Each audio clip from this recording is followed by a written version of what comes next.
Hello बच्चों, मैं doctor Sharda कुमारी महारानी महेश्वर लता संस्कृत विद्यापीठ लोहना मधुबनी से।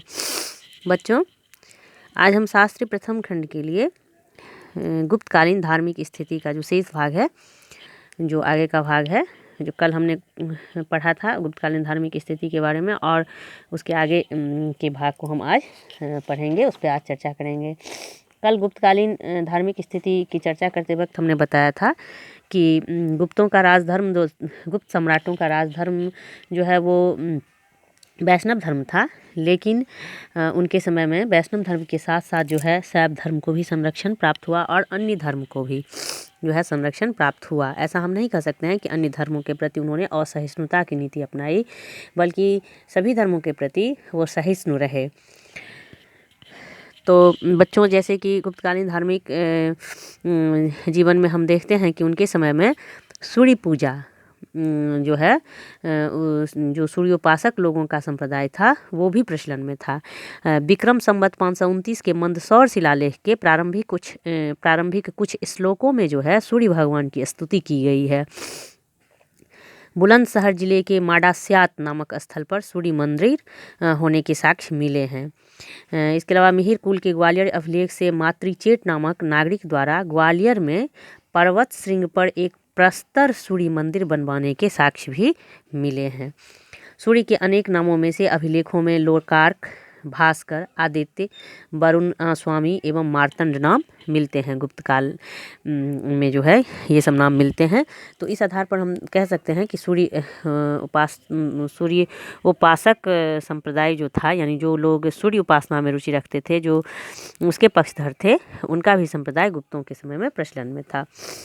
बौद्ध धर्म, जैसा कि बच्चों हम जानते हैं कि बौद्ध धर्म को हिंदू धर्म के विरोध के रूप में जो है वो माना जाता है। जो हिंदू धर्म को मानने वाले लोग थे, वो बौद्ध धर्म के प्रति जो है सो आस्था नहीं रखते थे, उसके प्रति असहिष्णु थे। लेकिन गुप्तों के समय में हम देखते हैं कि उन्होंने बौद्ध धर्म तो नहीं अपनाया, लेकिन उनके समय में बौद्ध धर्म का विकास देखने को हमें मिलता है। गुप्तों के समय में बौद्ध धर्म के मुख्य केंद्र के रूप में गया, मथुरा, कौशाम्बी और सारनाथ, ये स्थल जो है वो प्रसिद्ध थे। गुप्तों के समय में ही प्रसिद्ध बौद्ध विहार नालंदा जो है उसकी स्थापना की गई थी। कुमारगुप्त के समय में सांची के एक लेख के, कुमारगुप्त प्रथम के समय में सांची के एक लेख के अनुसार चंद्रगुप्त द्वितीय ने किसी आम्रकट्टभ नाम के बौद्ध धर्म के अनुयायी को अपने राज्य में ऊंचे पद पर नियुक्त किया था। इस व्यक्ति ने काकनाद बाट के महाविहार को 25 दिनार जो है वो दान में दिया था। गुप्त काल के प्रसिद्ध बौद्ध आचार्य वसुबंधु, अशंग एवं दिगनाग थे। इन आचार्यों ने अपनी विद्वता के द्वारा जो है भारतीय ज्ञान के विकास में सहयोग किया। चीनी यात्री फाहियान, जो चंद्रगुप्त द्वितीय के समय में भारत की यात्रा पर आया था, उसके अनुसार गुप्त काल में बौद्ध धर्म अपने स्वाभाविक रूप में विकसित हो रहा था। बौद्ध धर्म की महायान शाखा के अंतर्गत माध्यमिक एवं योगाचार संप्रदाय का विकास हुआ। इसमें योगाचार संप्रदाय गुप्तों के समय में काफ़ी प्रचलित था। गुप्त काल में ही आर्यदेव जो थे, उन्होंने चतुष्शतक एवं असंग ने महायान संग्रह, योगाचार, भूमिशास्त्र तथा महायान सूत्रालंकार जैसे ग्रंथों की रचना की। तो हम देखते हैं कि बौद्ध धर्म को बिना सम्राटों के संरक्षण के या सम्राटों के सहयोग से जो है वो इतना आगे बढ़ पाना संभव नहीं था। तो भले ही उन्होंने गुप्त सम्राटों ने खुद नहीं अपनाया हो, लेकिन उन्होंने इसे संरक्षण प्रदान किया और इसके प्रति वो सहिष्णु रहे। जैन धर्म, गुप्त काल में जैन धर्म का भी विकास हुआ।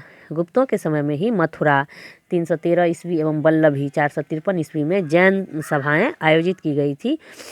और इस समय में, यानी गुप्तों के समय में, मूर्तियों के निर्माण के अंतर्गत हम देखते हैं कि महावीर और एवं अन्य जो तीर्थंकर हुए, उसमें चूँकि महावीर 24वें तीर्थंकर थे, हम जानते हैं जैन धर्म के, उससे पूर्व में भी 23 तीर्थंकर हो चुके थे। उनकी सीधी खड़ी हुई या पालथी मारकर बैठी हुई मूर्तियों का निर्माण जो है वो गुप्तों के समय में ही हुआ।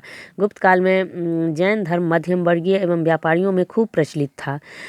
कदम्ब और गंग राजाओं ने भी जैन धर्म को संरक्षण प्रदान किया था। 426 ईस्वी के कुमारगुप्त प्रथम के उदयगिरी अभिलेख में किसी शंकर नाम के जैन धर्म के अनुयायी द्वारा पार्श्वनाथ की मूर्ति की स्थापना का उल्लेख मिलता है। पार्श्वनाथ जो है वो जैनियों के 23वें तीर्थंकर थे। पार्श्वनाथ के बाद ही महावीर हुए थे। पहाड़पुर से प्राप्त लेखों में जैन मंदिरों को जो है वो भूमि दान का उल्लेख देखने को मिलता है।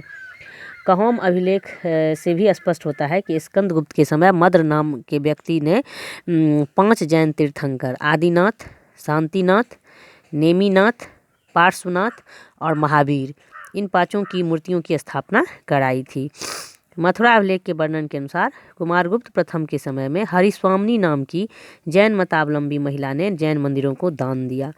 और गुप्तों के समय में हम देखते हैं कि जैन धर्म मगध से लेकर के कलिंग, मथुरा, उदयगिरी, तमिलनाडु तक फैला हुआ था। तो इस तरह से हम कह सकते हैं कि गुप्तों के समय में जो है वैष्णव धर्म का तो विकास हुआ ही, चूँकि उसको राजाओं ने खुद अपनाया हुआ था, गुप्त राजाओं ने, गुप्त सम्राटों ने। लेकिन उसके अलावे भी शैव धर्म हो या सूर्य की उपासना हो या बौद्ध धर्म हो या जैन धर्म हो, सभी धर्मों को संरक्षण जो है वो गुप्त सम्राटों के द्वारा एक तरह से प्रदान किया गया। वो किसी के प्रति जो है असहिष्णु नहीं रहे और सभी धर्मों के प्रति सहिष्णुता की नीति अपनाई। और समाज में जो भी व्यक्ति रहते थे उनको जिस धर्म को अपनाने की इच्छा थी या वो जिस धर्म को अपना करके अपना जीवन व्यतीत करना चाहते थे, उसके लिए सम्राटों के तरफ से उन्हें पूर्ण रूप से स्वतंत्रता प्रदान की गई थी।